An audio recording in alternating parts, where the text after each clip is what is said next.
hari ini. Seterusnya para peserta sekalian, pertamanya alhamdulillah ucapan syukur pada Allah Taala pada pagi ini kita dapat bersilaturahim untuk kita sama-sama berkongsi ilmu, dan mudah-mudahan dengan perkongsian ini kita mendapat manfaat dan kita dapat sama-sama amalkan untuk kita meneruskan kehidupan di dunia yang fana ini sehinggalah kita bertemu dengan Allah Taala nanti dalam keadaan yang saleh-salehah insya-Allah. Baik, pada pagi ini saya ucap terima kasih kepada Dr. Faisal kerana memberi peluang kepada saya untuk sama-sama berkongsi berkenaan dengan 10 cara mengenali tipu daya syaitan. Syaitan sebagaimana yang kita sedia maklum merupakan makhluk Allah Subhanahu Wa Taala serupa macam kita. Malah dia diciptakan lebih dahulu daripada kita, dan syaitan ini diberitahu oleh Allah Subhanahu Wa Taala sebagai musuh kepada manusia. Allah Ta'ala sebut aduwwum mubin, musuh yang nyata, bukan hanya sekadar musuh tapi sebenar-benar musuh sebagaimana yang Allah Ta'ala nyatakan dalam surah Yasin ayat yang ke-60, bukankah aku telah memerintahkan kepadamu hai Bani Adam supaya kamu tidak menyembah syaitan, sesungguhnya syaitan itu adalah musuh yang nyata bagi kamu. Jadi berdasarkan kepada ayat ini jelaslah kepada kita bahawa apa yang kita nak bincangkan pada hari ini ialah berkenaan dengan musuh kita.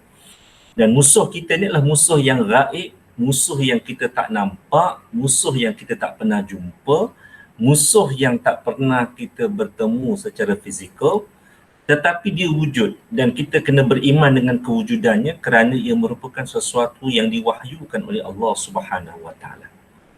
Maka oleh yang demikian, apabila ia disebut sebagai musuh, maka kita hendaklah berhati-hati dengan musuh ini. Sebab itulah Ibn Katsir berkata ayat tadi merujuk kepada celaan Allah Ta'ala kepada manusia yang mengingkari Allah Ta'ala di kalangan kita, di kalangan Bani Adam. Iaitu mereka yang mentaati syaitan, sedangkan syaitan adalah musuhnya yang nyata. Dan mereka yang melakukan maksiat kepada Allah, sedangkan Allah lah yang menciptakannya dan mengurniakan rezeki kepadanya. Jadi sesuatu yang ghalat sangatlah di sisi Allah Subhanahu Wa Ta'ala dalam keadaan manusia itu diciptakan oleh Allah, rezekinya diberikan oleh Allah di dunia ini, tiba-tiba mereka bersekutu dengan musuh Allah. Dan kalau kita melihat permusuhan syaitan dengan Allah Ta'ala ini berlaku apabila Allah Ta'ala menciptakan Adam alaihissalam.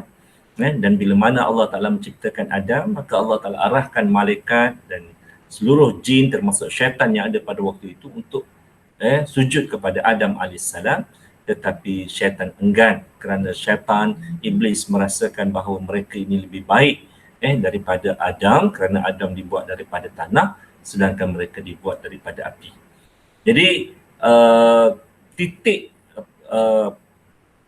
kederhakaan itu ialah bermula dengan sifat sombong, sifat takabur, sifat merasa diri itu lebih baik sehingga ia sanggup menderhakai apa yang diperintahkan oleh Allah Subhanahu Wa Taala. Jadi pengajaran kepada kita, janganlah kita menghampiri sifat takabur dan sombong ini kerana ia menjadi titik kepada kederhakaan iblis dan syaitan kepada Allah Subhanahu Wa Taala. Baik, apabila mereka dilanat oleh Allah Subhanahu Wa Taala di atas kederhakaan mereka, di situ Allah Ta'ala rakamkan tentang ikrar syaitan. Qala fabima aghwaytani la'aqudanna lahum siratakal mustaqim summa la'atiyannahum min baini aydihim wa min khalfihim wa an aymanihim wa an syama'ilihim wa la tajidu aktsarahum syakirin. Jadi iblis pun menjawab, dia kata, kerana engkau telah menghukum aku tersesat, aku benar-benar akan menghalangi mereka ini manusia dari jalan engkau yang lurus. Jadi itu memang dah ikrar syaitan. Ikrar yang pertama, nak pastikan kita semua ni kafir kepada Allah Ta'ala, tidak berada pada jalan yang lurus. Kalaupun kita beriman kepada Allah Ta'ala, kita akan beriman dalam keadaan yang bengkang-bengkok. Kita akan terjebak dengan maksiat, dengan perkara yang mungkar. Itu ikrar syaitan yang pertama. Kemudian syaitan kata, aku akan mendatangi mereka daripada muka dan dari belakang mereka, dari kanan dan dari kiri mereka, dan kau tidak akan mendapati kebanyakan mereka itu bersyukur. Ini KPI syaitan. Maknanya dengan usaha gigih dia yang kedua itu daripada depan, daripada belakang, daripada kanan, daripada kiri. Mereka akan berusaha untuk menyesatkan manusia, ya, yang mana KPI mereka, outcome yang mereka ingin dapatkan daripada usaha gigih mereka tadi ialah memastikan manusia ini tidak bersyukur kepada Allah Subhanahu Wa Taala. Syukur di atas nikmat penciptaan, syukur di atas nikmat rezeki, syukur di atas nikmat kesihatan, nikmat kekayaan, nikmat kesenangan hidup di dunia ini, sehingga mereka tergamak menjadi kafir kepada Allah Ta'ala, ataupun mereka tergamak menjadi kufur kepada Allah Ta'ala, sehingga mereka melakukan maksiat demi maksiat kepada Allah Subhanahu Wa Ta'ala, maka hilanglah sifat syukur mereka. Dan bila mana hilang sifat syukur mereka, mereka kafir kepada Allah, mereka kufur kepada Allah, maka tempat manusia itu pastilah bersama-sama dengan syaitan rajim di dalam neraka Jahannam. Dan itulah hasrat dan cita-cita syaitan. Iqrar ini diabadikan oleh Allah Ta'ala dalam Al-Quran dan dikhabarkan kepada kita untuk apa? Untuk kita mengambil perhatian. Inilah yang disebut oleh Ibn Abbas. Di mana semasa Ibn Abbas menghuraikan ayat ini, dia kata apa? Iblis datang daripada muka hadapan manusia, bermaksud dia akan menimbulkan rasa syak terhadap hari akhirat. Dia datang daripada belakang, iaitu untuk menggalakkan dan menakutkan manusia tentang dunia mereka. Ia datang dari kanan, iaitulah dia menimbulkan kesamaran pada urusan agama, dan ia datang dari kiri manusia, supaya manusia itu menjadikan lazat terhadap syahwat dan terhadap maksiat yang mereka lakukan. Jadi apabila syaitan datang daripada hadapan, maka di kali itu kita akan melihat bagaimana syaitan akan meragukan tentang kewujudan hari akhirat. Betul ke ada hari akhirat ni? Jadi oleh kerana manusia ragu-ragu dengan hari akhirat, maka manusia yang paling ekstrim kafir kepada Allah Ta'ala. Itu yang berlaku. Dan ada juga kalangan manusia yang ragu tentang hari akhirat. Betul ke hari akhirat ni ada? Selagi kat dunia terlepas, kat akhirat pun terlepas, maka mereka melakukan maksiat kepada Allah Subhanahu Wa Ta'ala. Mereka mencipta syurga dunia dengan melanggar larangan-larangan Allah Subhanahu Wa Ta'ala. Kerana apa? Mereka bimbang. Mereka tak dapat menikmati keseronokan di dunia kerana mengharapkan keseronokan hari akhirat, sedangkan hari akhirat rupanya tak ada bagi mereka. Jadi bila begitu keadaannya, mereka pulung dekat dunia ni melakukan perkara-perkara yang dilarang oleh Allah Subhanahu Wa Taala kerana ingin memenuhi rasa keseronokan yang ada dalam hati mereka. Itu yang pertama. Mereka, syaitan datang daripada hadapan untuk meragu-ragukan kita tentang kewujudan hari akhirat. Maknanya nak meragukan kita tentang syurga, balasan kepada orang-orang yang taat kepada perintah Allah Ta'ala, dan meragu-ragukan tentang adanya neraka, supaya mereka tergamak melakukan maksiat kepada Allah SWT ataupun kafir kepada Allah Ta'ala. Mereka meragu-ragukan tentang kewujudan mahsyar supaya mereka tergamak melakukan kezaliman, kerana mereka rasa, mereka berkeyakinan kezaliman yang mereka lakukan tidak akan diadili di hari akhirat nanti. Sedangkan semua itu adalah palsu. Bisikan-bisikan itu datang daripada syaitan kepada mereka, tetapi mereka percaya. Kerana apa? Kerana hari akhirat ni mereka tak nampak, mereka tak lihat. Jadi bila mana mereka tak nampak, mereka tak lihat syurga, tak lihat neraka, bagi mereka beranggapan bahawa perkara itu perkara yang sukar untuk dipercayai. Jadi oleh yang demikian, apabila mereka tidak ada iman, maka di kali itu mereka terdedah dengan bisikan-bisikan syaitan. Begitu juga apabila syaitan itu datang daripada belakang untuk menakut-nakutkan kehidupan di dunia. Ditakutkan kita dengan kemiskinan, ditakutkan kita dengan peperangan, dengan perpecahan. Kalau kita melaksanakan Islam, nanti negara huru-hara. Kalau kita melaksanakan Islam, nanti masyarakat bukan Islam komplain.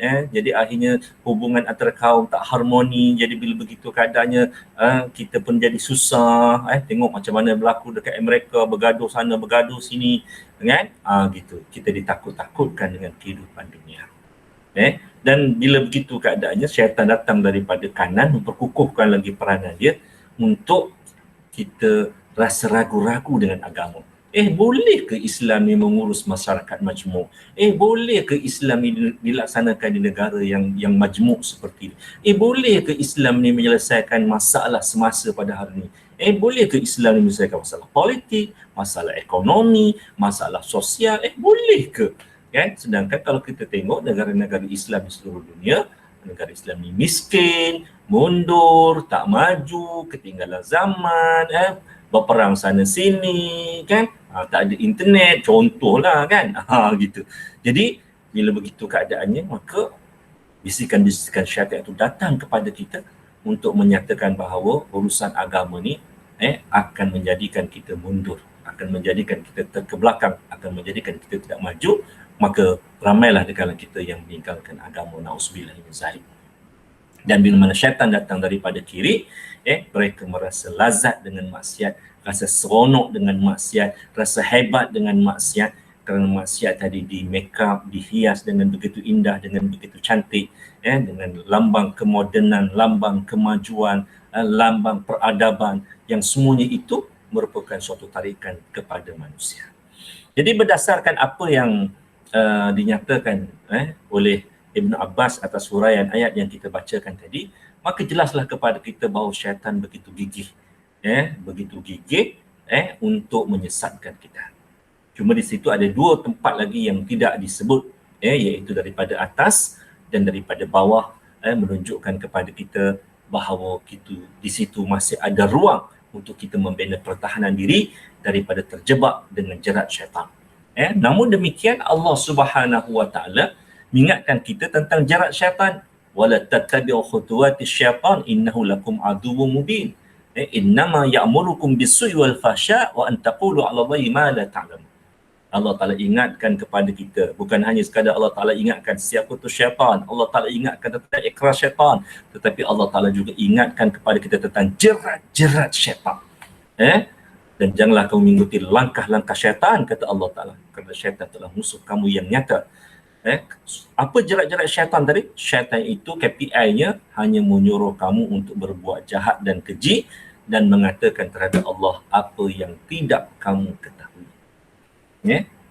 Gitu. Jadi tuan-tuan dan puan-puan yang dirahmati oleh Allah Ta'ala, syaitan ni dia tak boleh sentuh kita. Dia tak boleh rosakkan kita. Dia tak boleh perlakukan sesuka hati atas diri kita. Kerana apa pun yang dilakukan dengan syaitan, innallaha ala kulli syai'in qadir. Dia hanya akan berlaku dengan izin Allah Subhanahu Wa Ta'ala. Apa yang berlaku ialah syaitan ni hanya membisik-bisikkan kepada kita. Hanya membisik-bisikkan kepada kita.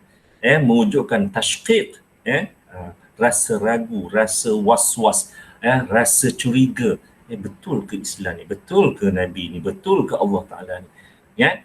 Itu bisikan-bisikan yang halus yang datang ke hati kita, yang boleh menyesatkan kita. Syaitan tak paksa kita, syaitan tak heret kita bawa pergi kelab malam, dah. Syaitan tak heret kita daripada sejadah supaya kita tak semayang, dah.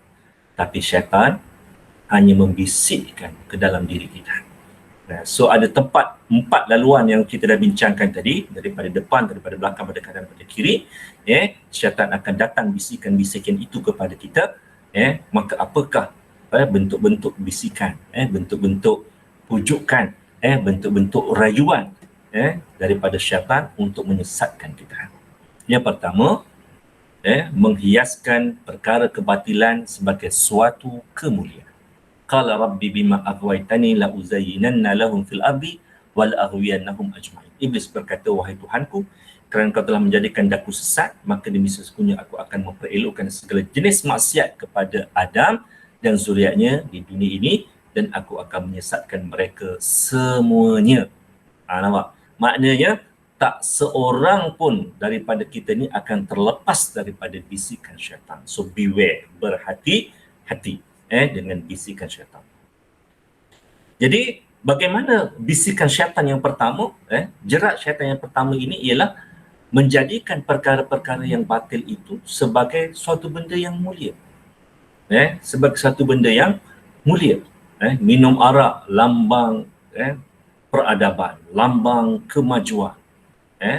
Kalau tak minum arak, maknanya ketinggalan zaman, out of date. Gitu. Kalau pakai skirt, kalau pakai bikini, lambang ketamadunan, lambang kemajuan, lambang ketinggian darjat. Itu yang dibawa. sehingga manusia merasa begitu. Tapi kalau pergi tepi pantai pakai tudung labu, pakai niqab, pakai jilbab, pakai hijab, ini orang kampung ketinggalan zaman. Nampak? Gitu kan. Jadi hebatnya syaitan ni tadi, dia mengubah cara berfikir manusia tadi untuk melihat bahawa orang yang tak berpakaian tadi lebih mulia daripada orang yang berpakaian. Jadi rasa macam tak rasional pula, kan? Tak logik, tapi itulah yang dibawa oleh gagasan syaitan. Dan ia berjaya mendapat tempat. Sebab apa? Sebab perkara-perkara yang batil ini diletakkan pada kedudukan yang tinggi. Pertandingan Ratu Cantik, hadiahnya berjuta-juta ringgit, mendapat begitu banyak kemewahan dunia, kan? Menjadi ratu iklan, kan? Dibayar dengan puluhan ribu, kan? Gitu. Kalau dia boleh menjadi artis iklan, kan? Untuk memasarkan suatu produk, kan? Jadi perkara-perkara seperti itu menjadi suatu suatu perkara yang dilihat oleh masyarakat bahawa orang yang seperti ini tinggi darjatnya, tinggi kemuliaannya di sisi masyarakat. Jadi oleh yang demikian, kerana faktor kebendaan itu tadi, maka perkara-perkara yang batil tadi dilihat sebagai suatu yang mulia, sebagai suatu benda yang cantik, sebagai suatu yang betul. Dan inilah yang sedang berlaku pada hari ini di sekeliling kita. Yang kedua, menamakan perkara kemaksiatan dengan nama-nama yang menyenangkan hati manusia. Fawaswasa ilaihi syaitanu qala ya Adamu hal adulluka ala syajaratil khuldi wa mulkin la yabla. Kata syaitan, tetapi syaitan telah berbisik kepadanya dengan berkata, Allah Ta'ala rakamkan dialog syaitan dengan Adam dalam syurga, kata, wahai Adam, biarkanlah aku tunjukkan kepada sebuah pokok yang dapat memberikan kerajaan yang berkekalan dan yang tidak ada akhirnya. Jadi kalau awak makan buah khuldi ni, kamu akan kekal selama-lamanya dalam syurga. Sedangkan kamu ni diciptakan untuk tinggal dekat dunia. Jadi kalau kamu nak tinggal dekat syurga selama-lamanya dan tak tinggal di dunia, kerana kat dunia itu tak sama dekat syurga, maka kamu makanlah buah khuldi. Nampak? Sedangkan Allah Ta'ala melarang Nabi Adam AS bersama dengan Sayyidatina Hawa untuk makan buah khuldi. Gitu. Jadi dia rebrand, dia menjenamakan benda-benda maksiat, benda-benda larangan ini kepada sesuatu yang menyenangkan. Sesuatu yang menyenangkan. Kalau kita majukan industri arak ini, kita akan dapat cukai yang tinggi. So bila mana kita dapat cukai yang tinggi, kita dapat membuat pembangunan kepada negara. Nampak? Kita wajahkan benda-benda maksiat ni dengan benda-benda yang indah, benda-benda yang cantik. Dalam industri pelaburan, melabur di dalam industri perjudianlah suatu pelaburan yang amat menguntungkan. Jadi kalau kita nak melabur dan dapat keuntungan yang tinggi, pergilah kepada industri perjudian. Sokonglah industri perjudian, dan bila mana kita dapat hasil untung yang tinggi, so macam-macam kita boleh buat. Kita boleh bersedekah, kita boleh bantu orang miskin, kita boleh bantu orang susah, kita boleh bayar cukai untuk menjana pembangunan negara. Kan bagus tu. Nampak? Kan? Jadi nampak bijaknya syaitan. Dia menjenamakan benda-benda maksiat dengan suatu benda yang menyenangkan hati manusia.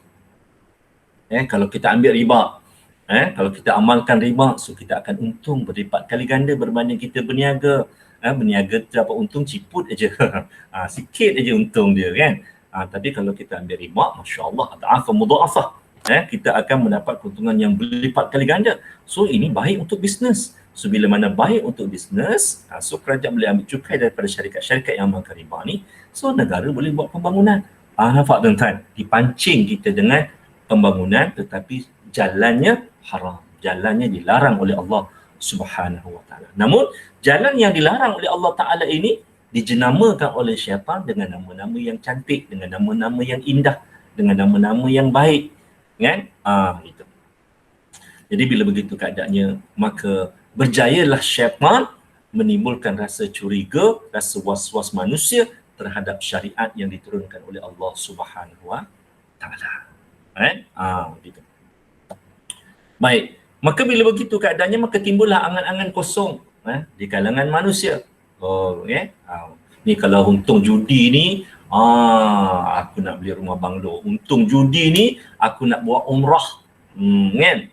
Sebila mana pergi umrah, fadilah umrah ialah bila mana kita selesai buat umrah, dosa-dosa kita akan diampunkan seperti bayi yang baru dilahirkan.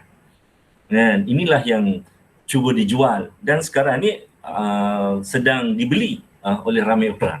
Kan? Kelompok-kelompok Islam liberal menjual gagasan, alah minum arak tu bukannya jadi kafir, berdosa je.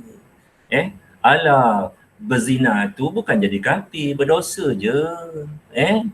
Nanti kita pergi haji, balik haji habislah dosa. Kan apabila kita pergi haji, Allah Taala akan ampunkan segala dosa-dosa kita.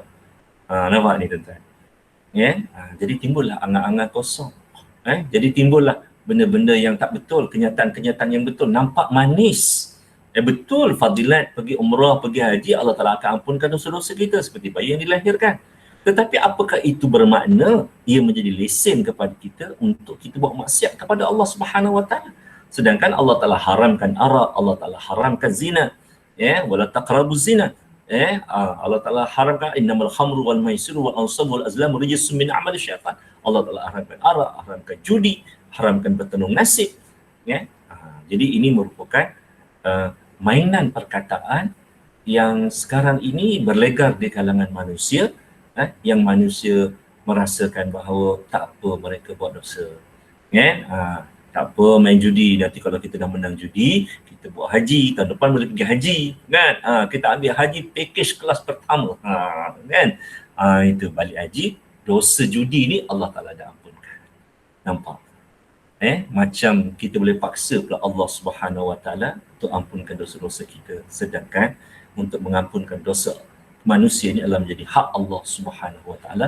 Baik, hak kita sebagai hamba, kita hanya boleh memohon, kita hanya boleh meminta, tetapi hak untuk menerima doa kita, memohon, menerima taubat kita hanyalah Allah Subhanahu Wa Taala yang boleh menentukannya. Tetapi dengan bisikan-bisikan syaitan itu tadi, timbullah angan-angan kosong di kalangan manusia, yang mana akhirnya manusia terjebak dengan bisikan-bisikan syaitan. Yang ketiganya, syaitan menamakan perkara-perkara ketaatan dengan perkara-perkara yang tidak disukai. Qala inna hadza la sahirani yuridani an yukhrijakum min ardikum sihrihima wa yazhaba bi tariqatikumul musla. Ini kisah Nabi Musa dengan Nabi Harun berhadapan dengan Firaun. Mereka berkata sesungguhnya dua orang ini adalah benar-benar ahli sihir yang hendak mengusir kamu dari negeri kamu dengan sihirnya dan hendak melenyapkan kedudukan kamu yang utama. Seorang Nabi dan seorang Rasul dibisikkan oleh syaitan kepada mereka ini bahawa mereka ini adalah ahli-ahli sihir. Sebagaimana Nabi SAW dijenamakan oleh orang-orang Quraisy sebagai ahli sihir juga. Jadi benda-benda yang baik, benda-benda yang saleh ini digambarkan dengan benda-benda yang tak baik. Itulah yang sedang berlaku sekarang. Islam digambarkan sebagai simbol keganasan. Islam digambarkan sebagai simbol perpecahan. Islam digambarkan dengan simbol ketakutan, Islamifobia. Gitu. Itu semua adalah idea-idea yang datang daripada syaitan. Untuk mengubah cara manusia berfikir terhadap Islam. Yang mana Islam ni asalnya sejahtera, indah, cantik, selamat, mendatangkan kebahagiaan. Tetapi yang cantik, yang indah, yang bahagia, yang selamat, yang sejahtera ini, yang menyelesaikan masalah ini tidak dilihat oleh manusia. Manusia buta daripada melihatnya. Kenapa? Sebab apa yang mereka lihat dalam paparan media, Islam ni dikaitkan dengan keganasan, terorisme. Dikaitkan dengan keganasan, teroris, dikaitkan dengan perpecahan, perbalahan, pergaduhan, pertumpahan darah. Sedangkan Islam tidak begitu. Islam ni adalah ad-din, nizamul haya, way of life. Islam ni menyelesaikan semua masalah. Islam ni merupakan agama sejahtera. Islam ni mendatangkan kebahagiaan. Itu jenama yang dibawa oleh Al-Quran. Itu jenama yang dibawa oleh Rasulullah SAW. Tapi syaitan dah terbalikkan jenama ni tadi. dengan perkara-perkara yang baik, yang taat itu sebagai suatu benda yang berat, yang sukar. Alah, kalau kau semayang pun belum tentu masuk syurga. Kalau kau semayang pun belum tentu Allah Ta'ala terima solat engkau dalam kau ni semayang. Bila semayang ingat nasi lemak, ingat sahabat belacan, ingat toyu, kan? Gitu. Macam mana Allah Ta'ala nak terima semayang kau? Jadi semayang kau ni memang tak guna, kan? Baik tak payah semayang. Kalau semayang pun masuk neraka buat apa? Letih je. Nampak? Ini merupakan bisikan-bisikan yang halus yang masuk ke dalam kalbu kita, yang datang daripada syaitan, yang mana syaitan telah menjenamakan benda-benda yang taat kepada benda-benda yang menyusahkan manusia, yang memberatkan manusia. Yang memberatkan manusia. Bila sebut Islam, susah lah, itu tak boleh, ini tak boleh, itu haram, ini haram, semua haram. Apa yang halal kat Islam? Gitu kan. Kan kita dengar kenyataan-kenyataan yang seperti itu. Kan susah Islam ni. Kan nak masuk syurga tu susah. Kan? Gitu. Jadi tuan-tuan dan puan-puan yang dirahmati oleh Allah Subhanahu Wa Taala, susah ni benda yang tak disukai oleh manusia. Jadi bila mana manusia tidak suka dengan benda-benda yang susah, dan Islam digambarkan dengan benda yang susah, benda yang huru-hara, kan, kemiskinan, jadi manusia meninggalkan Islam. Islam, mereka meninggalkan Islam. Jadi ini yang sedang berlaku di persekitaran kita. Apa yang sedang berlaku? Syaitan akan memasuki manusia daripada pintu yang paling disenangi oleh disenangi jiwanya. Jadi syaitan ni akan memasuki ke dalam diri manusia ni, dapat mempengaruhi diri manusia ni dengan melalui satu pintu yang begitu mudah untuk dimasuki oleh syaitan. Ibn Qayyim berkata, nafsu merupakan pintu yang paling besar bagi syaitan untuk menjerumuskan manusia ke arah kekufuran. Syaitan memasuki manusia. Saluran ini, dia berjalan daripada diri manusia melalui aliran darah sehingga dapat mempengaruhi nafsu mereka. Sebab itulah Nabi sebut, kullu lahmin nabatanul haram fannar aula bih. Setiap daging yang tumbuh dari sumber yang haram, maka neraka Allah Ta'ala lebih aula bagi ini. Makan benda haram, masuk neraka. Itu kata Nabi. So macam mana prosesnya? Makan benda haram daripada makanan jadi darah. Darah daripada sumber yang haram. Maka darah daripada sumber yang haram ini akan menyebabkan syaitan suka, mudah lalu melalui darah ini, dan daripada saluran darah ini, darah-darah yang haram ini, darah-darah yang kotor ini memudahkan syaitan sampai ke dalam hati manusia. Untuk apa? Untuk mempengaruhi nafsu manusia. Untuk syaitan sampai ke nafsu manusia. So bila mana syaitan sampai ke nafsu manusia, so nafsu ini tadi yang asalnya nafsul mutmainnah. Kita perlukan nafsu, jangan buang nafsu. Kan? Kalau buang nafsu jadi malaikatlah kita. Kan? Gitu. Kan? Kita perlukan nafsu, tetapi kita memerlukan nafsu mutmainnah. Nafsu yang tenang, nafsu yang sentiasa membawa kita kebaikan. Melihat perempuan kita bernafsu, tapi kita jadikan perempuan tadi sebagai isteri kita yang sah dengan akad nikah yang sah. Gitu. Okay.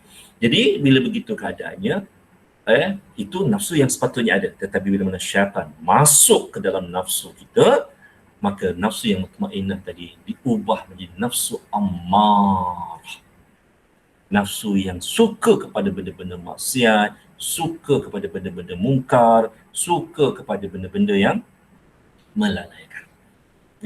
So di samping syaitan masuk melalui nafsu yang ada pada setiap manusia, syaitan juga mengajarkan kepada bala tenteranya di kalangan prajurit-prajuritnya di kalangan manusia ini, supaya mereka juga memainkan peranan yang sama.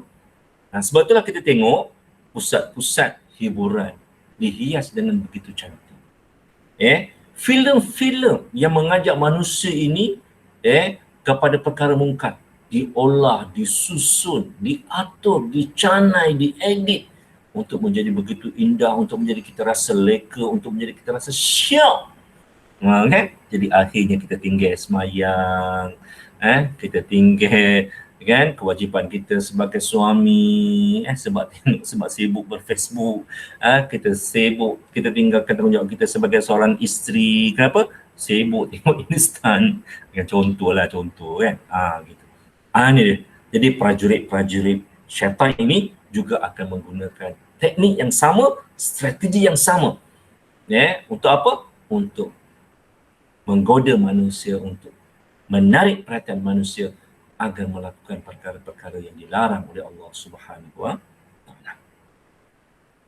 Baik, yang kelima tuan-tuan, menyesatkan manusia secara peringkat-peringkat. Manusia ni, syaitan ni pun bijak. Syaitan ni kan asalnya adalah makhluk Allah Ta'ala yang paling taat, yang abid, yang kuat beribadah kepada Allah Subhanahu Wa Ta'ala. Tetapi dia rasa kagum dengan kehebatan dirinya, dengan ibadahnya, sehingga kan sehingga ia sanggup derhaka kepada Allah Subhanahu Wa Ta'ala.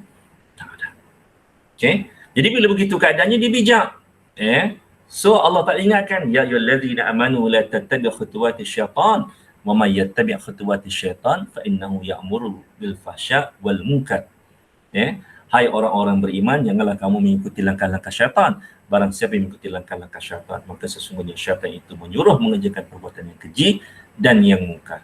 Sekiranya tidaklah kerana kurnia Allah dan rahmatnya kepada kamu sekalian, nescaya tidak seorang pun dari kalangan kamu yang bersih daripada perbuatan-perbuatan keji dan munkar itu selama-lamanya. Tetapi Allah telah membersihkan siapa yang dikehendakinya dan Allah telah Maha mendengar lagi Maha mengetahui.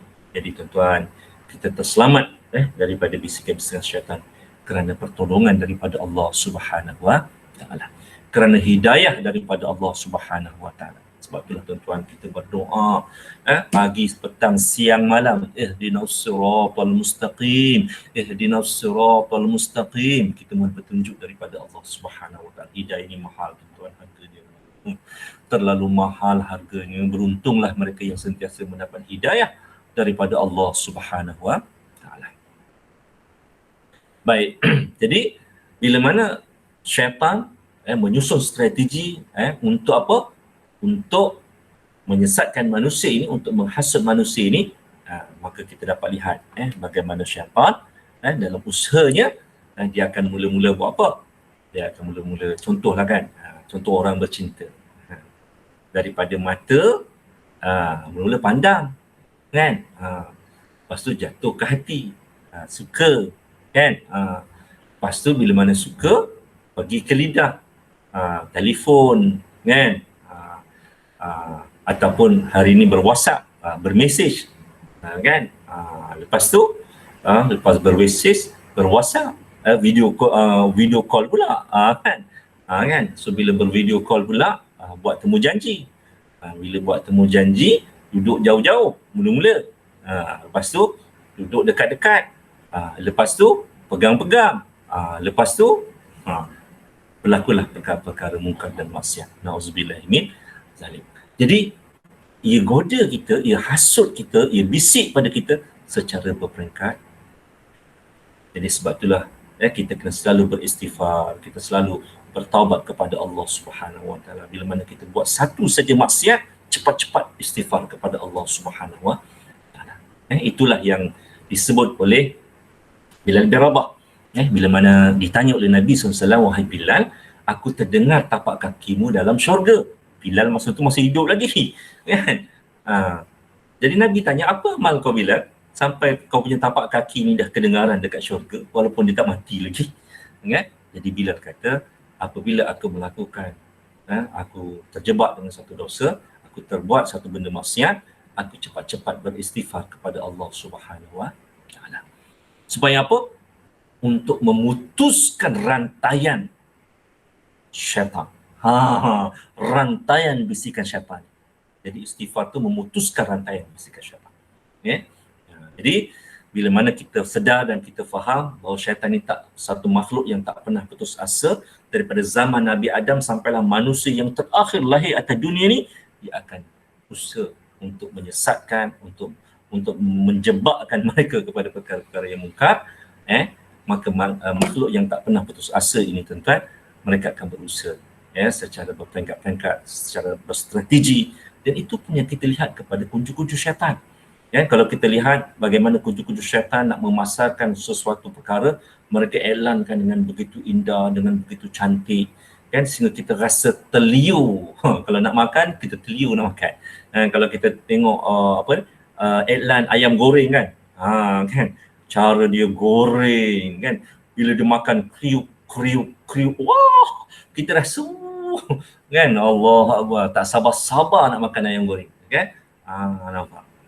Jadi nak makan satu dua tu boleh lah kan. Tapi kalau dah berlebih-lebihan melampau-lampau, itu maknanya bisikan syaitan berjaya menggoda kita untuk makan secara berlebihan.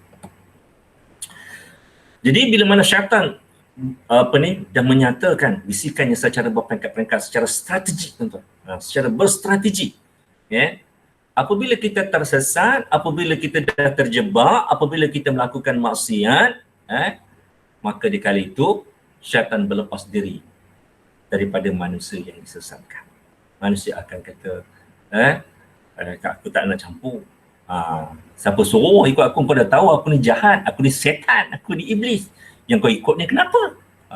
Kan kau yang bodoh. Kan? Itu memang kerja aku nak nyesatkan kau. Kan? Itu bahasa kasar lah kan.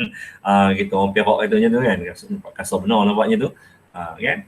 Jadi bila begitu keadaannya tuan-tuan dan puan-puan yang dirahmati oleh Allah Subhanahu Wa Taala, syaitan akan berkata, saya tak bertanggungjawab. Aku tak boleh nak selamatkan kau, bagaimana aku tak boleh selamatkan diri aku daripada azab Allah Subhanahu Wa Taala. Jadi kali itu orang-orang yang berdosa ini adalah hari penyesalan.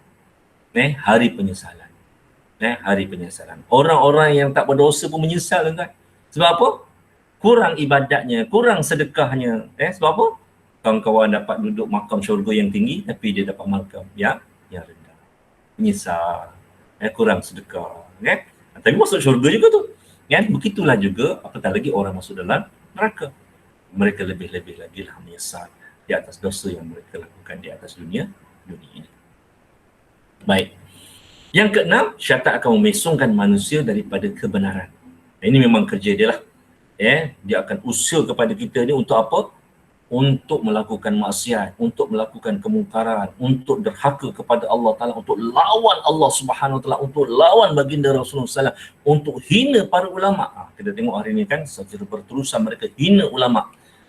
Mereka hina Islam.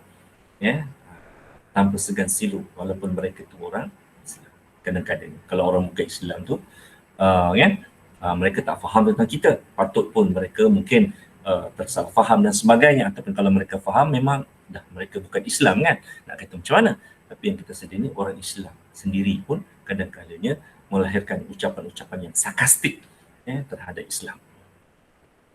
Nabi SAW ada sebut menurut satu riwayat daripada Imam Ahmad, dia kata apa? Sesungguhnya syaitan menghalang manusia dengan caranya yang tersendiri.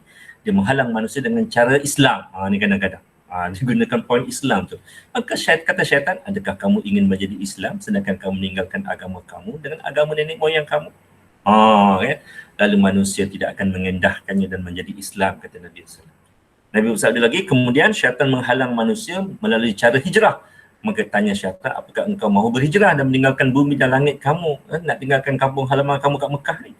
Dan sesungguhnya orang berhijrah itu seperti kuda yang diikat dengan tali untuk menjaganya. Lalu manusia mengabaikan bisikan syaitan tadi dan mereka berhijrah. Kemudian syaitan menghalang manusia dengan cara berjihad. Jihad hawa nafsu dan harta. Lalu syaitan bertanya, apakah kamu akan berjihad? Kemudian kamu membunuh dan selepas itu berkahwin dengan wanita dan kemudian membagikan harta. Sabda Nabi SAW, manusia juga akan terus berjihad. Sabda Nabi SAW lagi, maka sesiapa di antara mereka yang melakukan itu semua dan kemudiannya mati adalah Allah Subhanahu Wa Taala berhak memasukkan ke dalam syurga, dan sekiranya dia dibunuh Allah Taala berhak memasukkan ke dalam syurga, dan sekiranya dia tenggelam maka Allah Taala masukkan ke dalam syurga, atau pertunggangannya mematahkannya atau mencapakkannya lalu mematahkan lehernya adalah Allah Taala berhak memasukkannya ke dalam syurga. Ini tuan-tuan. Jadi maknanya kalau kita berjaya berhadapan dengan bisikan-bisikan syaitan ini, syurga untuk kita. Syurga untuk kita. Ini yang dijanjikan oleh Nabi SAW. Yang ketujuh, bisikan syaitan inilah menzahirkan nasihat yang baik terhadap manusia. Wa qasamahuma inni lakuma minan nasihin. Dan dia syaitan bersumpah kepada keduanya, sesungguhnya saya adalah termasuk orang yang memberi nasihat kepada kamu berdua. Dia kata, aku ni cuma bagi nasihat je. Kan? Itu dia. Kalau kau melaksanakan Islam, nanti negara kau ni huru-hara, kan? Kau kan susah, kan? Macam mana kalau negara dah huru-hara, ekonomi tak berkembang, kan? Aku bukan nak takut-takutkan, tapi aku cuma bagi nasihat. Nampak? macam mana bisikan syaitan itu begitu bijak, begitu halus, begitu menusuk kalbu, boleh diterima akal tetapi menyalahi dengan seruan Tuhan. Gitu. Jadi sebab itulah hidup ni tak boleh hanya sekadar bersandar dengan akal, tetapi mestilah kita sandarkan dengan wahyu sebagai petunjuk kepada kita, sebagai pedoman kepada kita. Yang ke-8, menyuruh meminta khidmat bantuan syaitan-syaitan di kalangan manusia. Wala ta'kulu mimma lam yuzkarismullah alaihi wa innahu lafisqun wa inna syayatina la yuhuna ila awliyaihim liyujadilukum wa in ata'tumuhum innakum la musyrikun. Dan janganlah kamu memakan binatang-binatang yang tidak disebut nama Allah ketika menyembelihnya. Sesungguhnya perbuatan yang semacam itu adalah suatu kefasikan. Sesungguhnya syaitan itu membisikkan kepada kawan-kawannya agar mereka membantah kamu, dan jika kamu menuruti mereka, sesungguhnya kamu tentulah menjadi orang-orang yang musyrik. Kalau kita tengok bagaimana syaitan membisikkan kepada kelompok-kelompok hak asasi haiwan. Kita buat sembelih kan. Dia kata sembelihan ini menyeksa manusia, menyeksa haiwan, menyeksa binatang, tak kesian ke kita. Ayam tu kita bela, elok-elok bagi makan tiap hari, tiba-tiba satu hari kita nak makan dia, kita sembelih dia. Kan menyeksa dia. Kan, di mana hak haiwan, kalau haiwan tu boleh cakap, mesti dia cakap dia tak nak kena sembelih. Kan? Gitu. Ini bisikan-bisikan syaitan kepada kumpulan-kumpulan itu. Ini yang diperjuangkan. Supaya sembelihan ini jangan berlaku. Ini berlaku di negara-negara barat. Kumpulan hak asasi haiwan ini, mereka berjuang bermati-matian. Jangan sampai haiwan itu disembelih. Lembu tak boleh sembelih, ayam tak boleh sembelih, kambing tak boleh sembelih. Gitu. Tapi mereka nak makan. So macam mana mereka makan? Macam mana mereka nak bunuh haiwan? Injek ke, kan, macam mana ke, mereka tebuk lubang ke, itu yang mereka lakukan. Sedangkan Allah Ta'ala menjadikan haiwan-haiwan ternakan tadi adalah untuk manusia. Dari cara nak memakan haiwan-haiwan tadi, mestilah disembelih dengan nama Allah. Mestilah orang Islam yang menyembelihnya.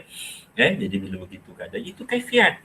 Dan haiwan itu redha dan taat sebab haiwan itu pun tahu bahawa dia diciptakan untuk makanan manusia. Dan caranya adalah dengan sebelah itu. Jadi bila begitu keadaannya tuan-tuan dan puan-puan yang dirahmati oleh Allah Ta'ala, tak timbullah kita menganiaya dia, kita menzalimi dia, kerana itu perintah daripada Allah Ta'ala, sedangkan Allah Ta'ala tidak pernah berlaku zalim kepada makhluk-makhluknya, termasuklah manusia dan binatang ternakan. Gitu. Jadi syaitan ni akan meminta bantuan-bantuan daripada pembantu-pembantunya. Untuk apa? Untuk menyesatkan manusia. Jadi kita kena faham bahawa kita berdepan dengan musuh-musuh Islam ni bukan hanya sekadar musuh-musuh yang fizikal, tetapi juga musuh-musuh daripada alam gaib, iaitu syaitan yang memberikan idea, yang mengilhamkan idea-idea untuk kita sesat. Jadi yang penting kita mesti berpandu dengan hidayah. Yang ke-9, sarkastik, menimbulkan kesamaran, keraguan, kata-kata yang menyakitkan hati ni, kan? Sarkastik menyakitkan hati. Rasa ragu terhadap Islam. Contohnya, kalau kita tengok dalam satu riwayat, dia kata apa? Syaitan akan datang kepada kamu dan berkata, siapakah yang cipta ni dan ini? Hinggalah dia berkata, manusia berkata, siapa yang mencipta Tuhan? Siapa yang mencipta Tuhan? Jika sampai kepadanya syak tersebut, maka hendaklah dia isti'azah, minta perlindungan kepada Allah dan berhenti memikirkannya. Dalam riwayat lain kata, sesungguhnya salah seorang di kalangan kamu akan ditanya oleh syaitan, lalu dia berkata, siapakah yang menciptakan kamu? Lalu dia menjawab Allah. Lalu dia bertanya lagi, siapakah Allah? Siapakah yang mendapati sesiapa yang mendapati keadaan tersebut di kalangan kamu, maka bacalah, aku beriman dengan Allah dan Rasulnya. Gitu. Jadi ini merupakan hujah-hujah ataupun kata-kata yang digunakan oleh Muslim sampai hari ini. Sampai hari ini. Siapa yang ciptakan kamu? Allah. Allah siapa yang ciptakan? Jadi supaya apa? Supaya kita jadi ateis. Supaya kita tidak beriman kepada Allah Ta'ala, supaya kita kafir kepada Allah Subhanahu Wa Ta'ala. Jadi kalau Nabi pesan, kalau kamu jumpa dengan orang-orang yang macam ni, fal yasta'iz billah. Maka kamu berlindunglah dengan Allah Subhanahu Wa Ta'ala dan berhenti memikirkannya. Stop. Kerana kita dilarang untuk memikirkan tentang zat Allah Subhanahu Wa Ta'ala, tapi fikirkanlah tentang makhluk-makhluk ciptaan Allah Ta'ala. Yang ke-10, Syaitan akan menakut-nakutkan kita dengan dosa yang kita lakukan. Sehingga kita berputus asa dengan nama Allah Ta'ala. Dia akan kata, kau ni memang jahat, kau ni memang kaki maksiat, kau ni memang tak ada harapan nak masuk syurga. Neraka dah confirm untuk kau tau. Kan? Jadi kau tak gunalah nak beramal, nak pergi kerana kau ni pendosa, kaki maksiat. Nampak tuan-tuan? So bila mana kita terpedaya dengan kata-kata ini, maka kita akan berputus asa dengan rahmat Allah. Sedangkan kita diminta oleh Allah Ta'ala, wala tayasu min rahmatillah. Jangan kamu putus asa dengan rahmat Allah Subhanahu wa Ta'ala. Sebanyak mana pun, seluas mana pun dosa yang kita lakukan, Allah Ta'ala membuka pintu seluruhnya taubat kepada kita. Allah Ta'ala menghadiahkan kepada kita bulan Ramadan untuk kita bertaubat kepada Allah Ta'ala, mohon ampun kepada Allah Ta'ala, beristighfar kepada Allah Subhanahu wa Ta'ala untuk mohon ampun kepada kita. Selagi mana nyawa belum sampai ke tenggorok, kita masih ada ruang untuk bertaubat kepada Allah Subhanahu wa Ta'ala. Betul, kita ada buat dosa, kita ada buat maksiat, kita makhluk pendosa, betul. Tetapi kita ingat Allah Ta'ala sifatnya Ghafurur Rahim, Maha Pengampun lagi Maha Penyayang.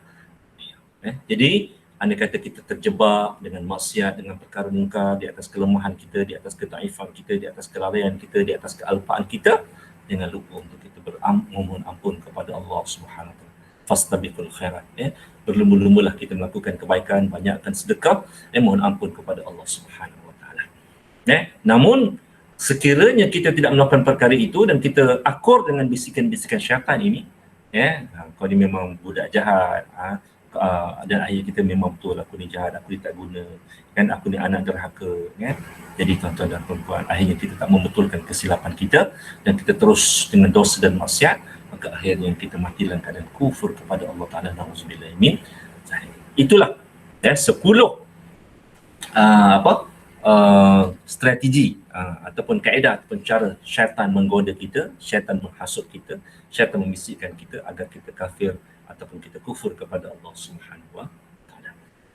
Sebagaimana saya katakan di awal tadi, kita ada ruang untuk tingkatkan kita punya immunity, antibody kita ni kita boleh kuatkan supaya kita boleh berhadapan dengan pintu dengan syaitan.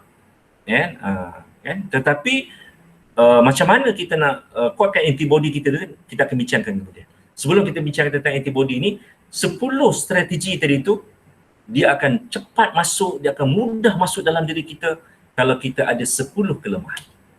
Dan kita tak rawat 10 kelemahan ini, maka syaitan mudah menguasai kita. Pertama, tamak dan buruk sangka, cinta kehidupan dunia dan angan-angan tinggi, hubud dunia wa karahatul maut, penyakit wahan, cintakan dunia dan takutkan mati, cintakan keselesaan dan kemewahan, gitu, tak ada rasa nak zuhud, kagum terhadap diri sendiri, rasa bangga, rasa hebat dengan kelebihan diri sendiri, sehingga kita memandang rendah orang lain, hasad, dengki, kan, pantang tengok orang senang sikit, kan, riak dan suka dipuji, suka menunjuk-nunjuk, suka dipuji, kan, itu bakhil dan kedekut, takabur, tamak, halaba. Ini merupakan 10 pintu masuk syaitan untuk membawa agenda penyesatan kepada manusia. So 10 pintu ini kita kena tutup. 10 pintu ini kita kena tutup supaya syaitan tak berjumpa dengan pintu-pintu lain untuk masuk ke dalam diri kita, untuk menghasut kita, untuk membisikkan perkara mungkar kepada kita. Jadi macam mana kita nak melindungi diri kita daripada syaitan? Pertama, zikrullah. Banyakkanlah kita berzikir kepada Allah. Ada menyatakan bahawa sesungguhnya syaitan itu meletakkan belalainya ke atas hati anak Adam. Maka jika ia mengingati Allah, ia pun lari daripadanya. Jika sekiranya ia lupakan Allah, syaitan akan membolak-balikkan hatinya. Ini tuan-tuan. Sebab itulah Allah Ta'ala sebut, ala bizikrillahi tatma'innul qulub. Bukankah dengan zikir kepada Allah Ta'ala hati-hati kamu tidak akan menjadi tenang? Kenapa kita perlukan hati yang tenang, tuan-tuan? Sebab hati ini tempat mizan di dunia. Untuk kita menimbang antara nak buat benda baik dengan nak buat benda maksiat. So kalau hati kita tenang, kita akan pilih benda-benda yang baik. Tapi kalau hati kita keluh kesah, gundah gulana, berbolak-balik, tuan-tuan, tak heran kalau kita memilih benda yang mungkar. Sebagaimana saya katakan tadi, syaitan tak pernah paksa kita. Tak pernah heret kita jangan semayang, tak pernah. Tak pernah heret kita jom minum arak, tak pernah. Syaitan tak buat kerja itu. Syaitan cuma membisik-bisikkan. Jadi hati-hati yang kotor ini, psikologi orang berdosa ini, hatinya, jiwanya mudah terjebak dengan syaitan. Sebab itulah hati-hati yang kotor ini suka kepada benda-benda maksiat, suka kepada benda-benda yang mungkar.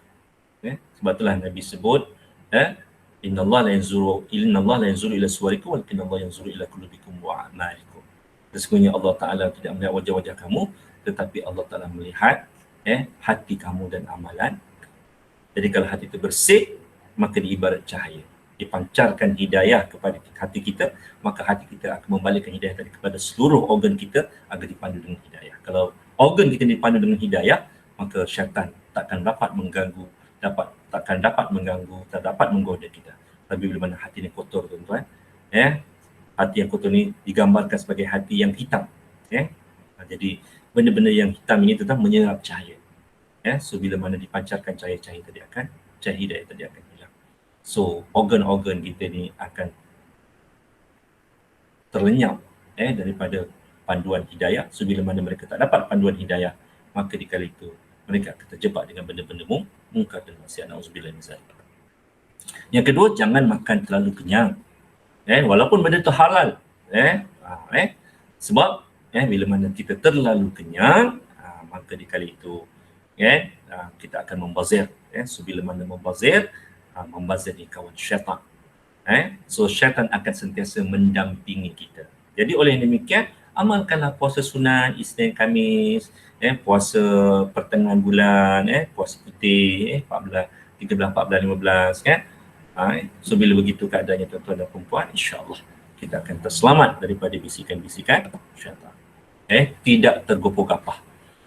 Tergopoh-gapah itu adalah dari syaitan dan berhati-hati itu dari Allah. So bila mana kita buat kerja, kita kena atur, kita kena susun timing, kita punya pengurusan masa tadi. Kalau kita sebagai seorang pelajar, kita kena susun masa belajar kita tu dengan teratur, hidup kita dengan teratur, kan? Supaya apa? Kita tak laksanakan sesuatu dengan tergesa-gesa, dengan tergopoh-gapah. So bila mana kita tergopoh-gapah, tergesa-gesa, maka kita terdedah kepada kesilapan. Dan kesilapan itu datang daripada syaitan. Itu. Jadi kalau berhati-hati, ia datang daripada Allah, kita atur. Tapi kalau kita dah buat berhati-hati, dah teratur, dah strategi, tapi kita buat silap juga, mungkin di sana ada pelajaran daripada Allah Ta'ala yang Allah Ta'ala sampaikan kepada kita. Itulah yang dikatakan sebagai hikmah daripada Allah. Ada sesuatu mesej yang disampaikan oleh Allah kepada kita. So kita kena cari hikmah tu, insya-Allah. Baik, yang keempat, memperbanyakkan baca surah An-Nas. Ini untuk menjadi amalan kita, dan Nabi ajar dalam surat yang kita baca sebelah pagi, sebelah petang, itu sebelum tidur, kita baca 3 kul, insya-Allah kita akan terlindung daripada bisikan-bisikan syaitan. Yang kelima, memperbanyakkan doa. Banyak doa-doa kalau kita tengok yang diajar oleh Nabi, doa-doa yang masyhur untuk apa? Untuk kita terlindung daripada bisikan-bisikan syaitan. Amalkan doa. Jangan sampai kita tidak berdoa kepada Allah Ta'ala, kerana ad-doa siltul mu'min. Doa itu senjata bagi orang-orang yang beriman. Yang keenam, kita mesti berakhlak dengan akhlak yang baik, akhlak mahmudah. Kita kena ikhlas, memperbanyakkan ikhlas, syukur, tawadhu, qanaah, zuhud, adil. Jadi benda-benda seperti ini tuan-tuan, kita kena amalkan dalam hidup kita. So macam mana kita nak dapatkan akhlak mahmudah ini? Pastilah ia bermula dengan tazkiyatun nafs, pembersihan jiwa, takhalli, kita hapuskan, kita mohon pada Allah supaya dihapuskan semua dosa-dosa kita, tahalli, kita menghiasi hati kita ni dengan amal saleh, dengan ibadah, amal ibadah, tajalli, kita timbulkan rasa zauq, rasa manis semasa kita beramal. So dengan taubat, taubatlah sebahagian pada proses takhalli, dan kemudian bagaimana kita nak menghasilkan tahalli dengan kita beramal saleh, dengan kita bersedekah, dengan kita beribadah, kan? Dan bila mana kita beribadah, maka di sana akan lahirlah tajalli, iaitu rasa zauq, rasa manis untuk beribadah kepada Allah Subhanahu Wa Taala. Dan ketiga-tiga peringkat ini, tahalli dan tajalli ini mestilah diikat dengan mujahadah. Mujahadah, istiqamah. Dan sebab itulah Nabi sebut, aku suka kamu ini beramal walaupun sedikit tetapi berterusan. Itu. kan. Jangan sampai baca Al-Quran satu juzuk kan. Satu waktu satu juzuk, tapi hari itu je lah, besok baca, esok tak baca lah. Jangan macam tu. Biar baca satu ayat, dua ayat atau satu muka surat, tapi kita berterusan. InsyaAllah dengan bila begitu keadaannya tuan-tuan, kita akan terselamat daripada bisikan-bisikan syaitan. Jadi sekadar itu saja. Sekian, terima kasih. Aku qouli hadza, astaghfirullah wa lakum. Wabillahi taufiq hidayah. Assalamualaikum warahmatullahi taala wabarakatuh. Waalaikumsalam warahmatullahi wabarakatuh. Terima kasih kepada Ustaz Zamri atas kuliah yang telah pun disampaikan tadi. Jadi macam mana? Kita ada tengok ada satu soalan daripada daripada Wan Mavis. Dia minta Ustaz jelaskan sikit maksud isti'azah. Maksud isti'azah. Dan yang kedua, kalau mungkin Ustaz boleh sebut 3, tadi Ustaz sebut dalam 6-7 perkara yang boleh menyesatkan manusia. Boleh Ustaz sebut 3 yang paling utama, Ustaz. 3 yang paling utama untuk perhatian kita yang paling selalu sangat orang tergelincir, Ustaz. Silakan Ustaz. Makna isti'azah dan 3 perkara yang mungkin orang mudah dan terjebak. Silakan Ustaz. Baik, bismillahirrahmanirrahim. Yang pertama berkenaan dengan isti'azah. Kita memohon perlindungan daripada Allah Subhanahu Wa Taala daripada bisikan-bisikan syaitan. Jadi biasanya kalau kita nak membaca Al-Quran, kita akan mulakan dengan auzubillahi minasyaitanirrajim. Aku berlindung daripada Allah, daripada syaitan yang derajat. Aku berlindung dengan Allah daripada syaitan yang derajat. Jadi kita mohon pada Allah Subhanahu Wa Taala supaya kita dilindungi daripada syaitan. Semasa kita membaca Al-Quran, semasa kita nak solat, kita baca doa Rabbi a'udzubika min hamazati syaitan wa a'udzubika Rabbi ayyuhdurun. Ya Allah, aku berlindung denganmu daripada bisikan-bisikan syaitan dan daripada hilang rasa khusyuk dalam solat. Jadi kita mohon perlindungan kepada Allah Subhanahu Wa Taala kerana Allah Taala sajalah yang boleh menyelamatkan kita daripada perkara-perkara daripada bisikan-bisikan syaitan. Sebab syaitan ni benda gaib, benda yang kita tak nampak, benda yang benda yang kita tak boleh nak lihat, tak boleh nak sentuh, jadi kita tak tahu. Dia akan datang daripada pelbagai sudut, datang daripada pelbagai penjuru. Jadi sebab itulah kita diminta untuk memohon perlindungan kepada Allah Subhanahu Wa Taala dalam semua perkara. Dalam semua perkara, kita nak tidur, kita baca 3 qul, kita baca ayat kursi, Nabi ajar kan. Kita baca 3 qul, kita sapu dekat tangan, kemudian sapu hembus dekat tangan, sapu daripada muka sampai dekat kaki. Itu semua merupakan proses kita mendapat perlindungan daripada Allah Subhanahu Wa Taala. Dan dalam maksurat juga diajar amalkanlah maksurat pada waktu pagi. Kita baca maksurat, kita baca ayat hujung surah Al-Baqarah tu, daripada lillahi ma fis sama tu sampai hadis. Kita baca sebelah pagi dan kita baca sebelah petang. Gitu. Itu semua merupakan perlindungan-perlindungan secara spiritual yang Nabi ajar kepada kita dalam maksurat yang sewajarnya kita amalkan, dan Nabi pun mengamalkannya. Malah kita bukan hanya mohon supaya dilindungi daripada syaitan, tapi kita juga mohon perlindungan daripada jin yang jahat ini, yang akan menyebabkan kita terjebak dengan benda-benda maksiat dan munkar. Ustaz, dia macam kita lawan COVID, Ustaz, ke macam mana? Lawan syaitan ni macam lawan COVID-19, musuh yang tak nampak, Ustaz. Betul.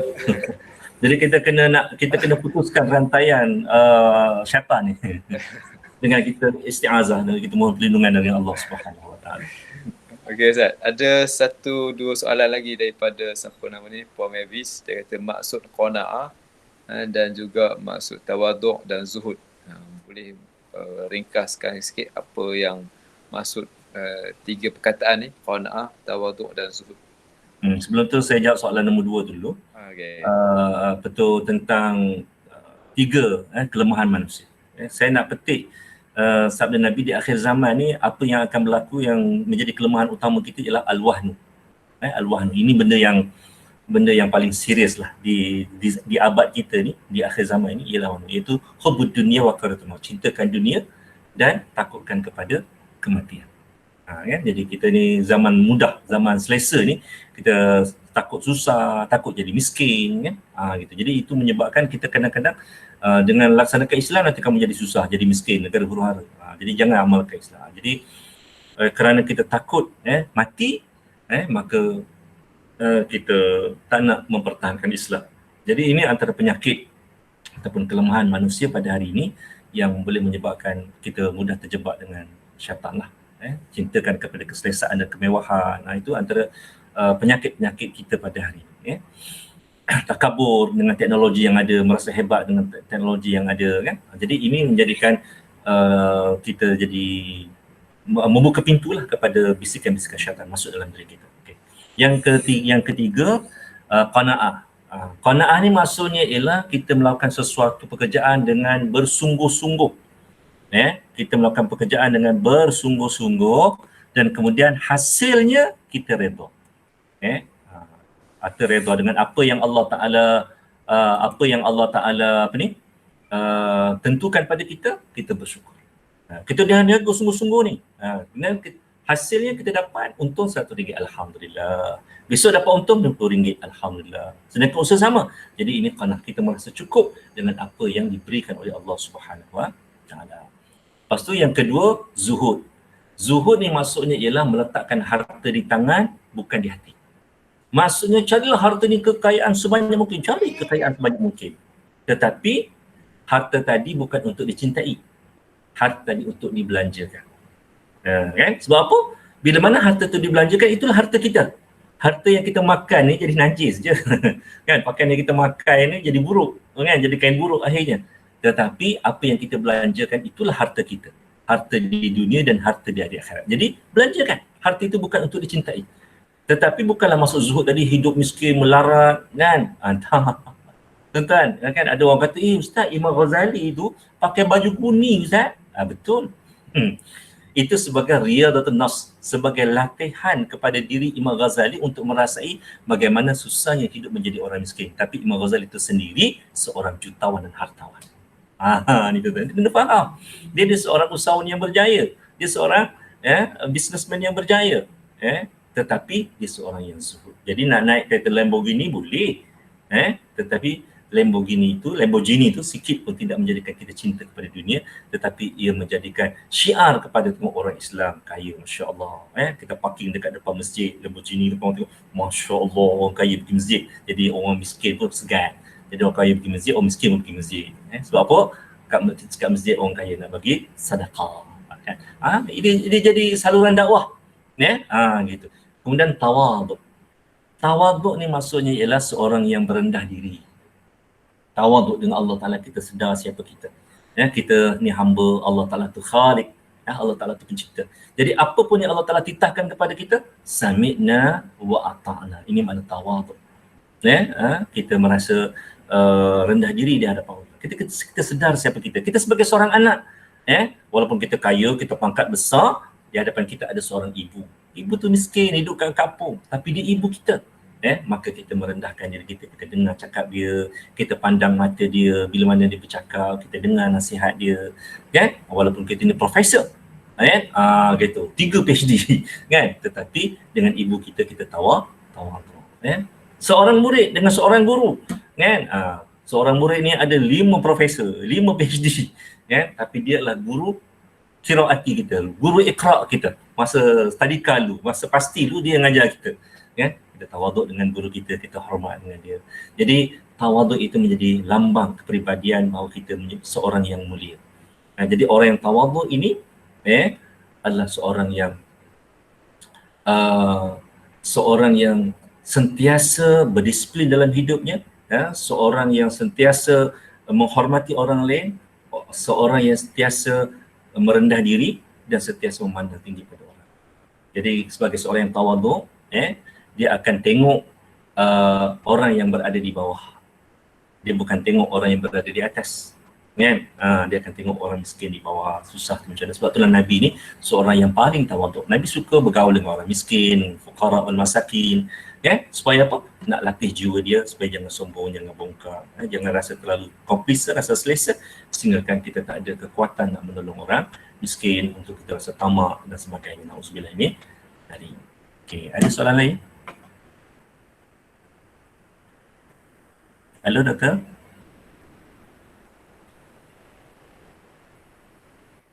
Puan Naziah, soalan yang terakhir. Setelah bertaubat, ulang kesilapan dan bertaubat lagi sampai lebih 3 kali, Allah hanya akan membiarkan saja dosanya. Macam mana Ustaz? Silakan. Bila mana kita sampai belacan ni? taubat sama belacan. Tuan-tuan ya, kalaulah kesalahan tu dibuat sama manusia, marahlah kita. Jangan sampai 3 kali lah, 2 kali dah marah dah, penampar jawabnya. Kan, sekali kita boleh maafkan, kali kedua tak boleh lah. Kali kedua buat salah dengan kita, penampar. Kan? Tetapi kita tak boleh nak samakan kita dengan Allah. Allah Ta'ala ni Ghafurur Rahim. Maha pengampun lagi maha penyayang. Jadi sebanyak mana pun dosa yang kita buat, kita mohon ampunlah kepada Allah Subhanahu Wa Taala. Jadi kalau kita mohon sekali, kita buat salah sekali, kita taubat. Lepas tu buat salah lagi, lepas tu taubat lagi. Lepas tu buat salah lagi, taubat lagi. Jadi benda ni tuan-tuan, ada ditanya oleh sahabat, ya Rasulullah, macam mana hal keadaan seorang sahabat kita ni? Dia ni semayang, tapi suka merompak. Lepas tu besok semayang lagi, lepas tu merompak lagi. Jadi macam mana ya Rasulullah? Rasulullah kata suruhlah dia terus solat, kerana solat itu akan meninggalkan perbuatan mencuri, perbuatan merompak, perbuatan maksiat tadi. Jadi berdasarkan kepada hadis ini, kita dapat faham maksudnya tuan-tuan. Pertama, kita tak boleh nak samakan manusia dengan Allah, kerana manusia ni makhluk yang penuh dengan kelemahan. Allah Ta'ala tu sifatnya Ghafurur Rahim. Satu. Yang kedua, apabila kita melakukan maksiat secara berterusan dan dalam semasa kita melakukan maksiat, kita pun beristighfar, bertaubat kepada Allah Ta'ala, dan kita ulang lagi, tuan-tuan, jangan berhenti bertaubat. Jangan berhenti bertaubat. Selagi mana nyawa tidak sampai ke tenggorok, Allah Ta'ala sentiasa membuka pintu taubat. Jangan berhenti bertaubat. Terus beristighfar. Percayalah, suatu masa nanti Allah Ta'ala akan datangkan, Allah Ta'ala bukakan pintu hatinya, Allah akan berikan kekuatan kepada dirinya untuk meninggalkan maksiat tadi sepenuhnya. Yang penting, dia mesti terus bertaubat dan bertaubat kepada Allah Ta'ala. Saya teringat dengan satu hadis, Nabi SAW satu hari duduk sedih, kan? Jadi, malaikat Jibril ni, bila mana tengok Nabi sedih ni, terus datang. Dia kata, ya Rasulullah, kenapa sedih sangat? Nabi bagi tahu, aku teringatkan kepada umatku, umat yang suka buat maksiat ni lah, Jadi Jibril bagi tahu, ya Rasulullah, kalau sebulan umatmu bertaubat, sebelum dia mati taubatnya diterima. Jadi Nabi makin sedih, Nabi makin sedih. Sebab apa? Selepas sebulan, maknanya kalau dalam tempoh 30 hari tu dia nak mati, masuk hari ke-29 taubatnya dah diterima. Jadi Nabi makin sedih. So malaikat pun bertemu dengan Jibril bertemu dengan Allah Ta'ala. Akhirnya Jibril bagi tahu, ya Rasulullah, anda kata umatmu bertaubat sedangkan nyawanya belum sampai ke tenggorok, maka taubatnya akan diterima oleh Allah Subhanahu Wa Ta'ala. Taubatnya akan diterima oleh Allah Subhanahu Wa Ta'ala. Jangan malu nak mohon ampun dengan Allah Subhanahu Wa Ta'ala. Satu hari Nabi SAW ziarah seorang sahabat yang dalam keadaan nazar. Bila mana Nabi sampai, muka Nabi sedih, rasa berduka cita, duduk di hujung kepala sahabat tadi, yang sedang nazar tadi tu. Tiba-tiba bila begitu keadaannya, Nabi tersenyum, mukanya bercahaya, dia tersenyum, dia gembira. Jadi sahabat-sahabat yang berada berdekatan dengan Nabi ni bertanya, ya Rasulullah, tadi kau masuk sedih, berduka cita, tiba-tiba kau senyum pula, kenapa?